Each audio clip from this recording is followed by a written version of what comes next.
হয়, স্বাগতম জনাইছোঁ আমাৰ ইউটিউব চেনেলটোলৈ আপোনালোক সকলোকে। তো আজি আমি আপোনালোকক দেখুৱাম যে দেখুৱাম ছাত্ৰ ছাত্ৰীসকলে যে ক্লাছ 8ৰ যিখন ছায়েন্সৰ পেপাৰ আছে ফাৰ্ষ্ট ইউনিটৰ ফাৰ্ষ্ট পিৰিয়ডিকেল টেষ্ট 2024 যিখন পেপাৰ আছে ছাবজেক্ট ছায়েন্সৰ ক্লাছ 8 টাইম 2 hours ফুল মাৰ্কছ 50।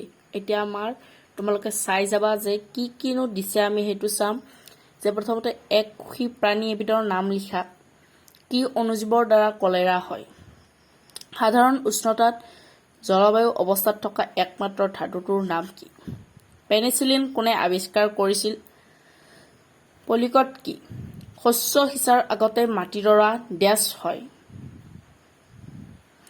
নীল সেউজ খেলায়ে বায়ুৰ পৰা নাইট্ৰজেন হ'ব এইটো এনচাৰটো পোনপটীয়াকৈ ডেছ গ্ৰহণ কৰি মাটিৰ উৰ্বৰতা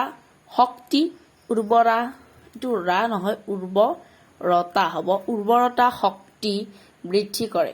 সাংশ্লেষিক আহবোৰৰ দৰে প্লাষ্টিকো এবিধ ডেছ ফছফৰাছ এবিধ অতি ডেছ অধাতু যে তামতকৈ লো ডেছ সক্ৰিয়। খাৰিফ শস্য আৰু ৰবি শস্যৰ দুটাকৈ উদাহৰণ দিয়া। জৈৱিক সাৰ আৰু ৰাসায়নিক সাৰৰ প্ৰভেদ লিখা। অপতৃণ কি? সিহঁতক কেনেকৈ নিয়ন্ত্ৰণ কৰিব পাৰি?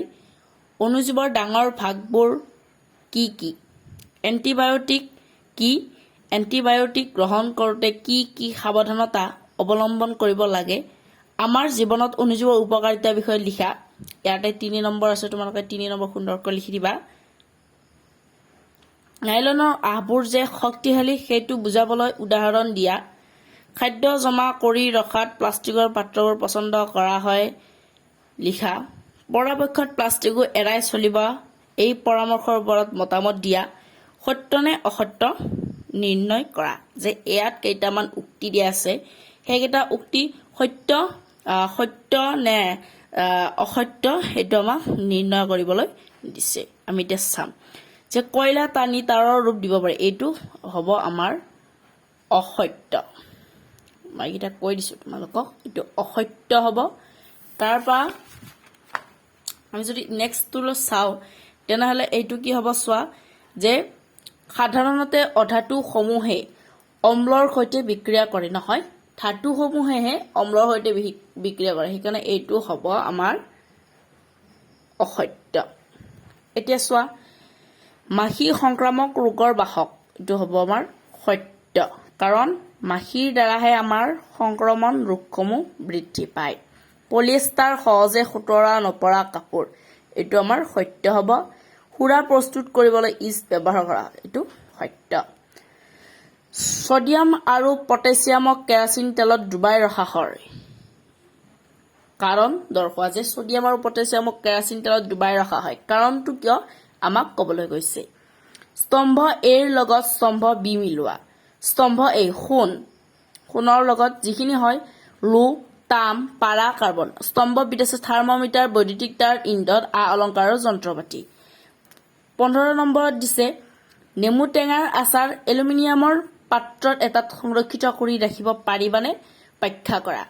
চমুটোকা লিখিব দিছে যিকোনো দুটা, তোমালোকে সহজ পাবা মৰণা মৰা 20 কিছা। এই দুটাতে কিন্তু এটাত কিন্তু 3 নম্বৰকৈ পাবা তোমালোকে। সেই হিচাপে তোমালোকে 5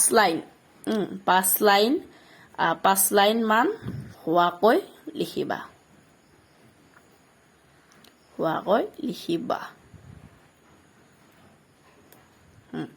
এইখিনিয়ে আছিল আজি তোমালোকৰ বাবে। যদি ভিডিঅ'টো চাই ভাল লাগিল লাইক কৰি দিবা।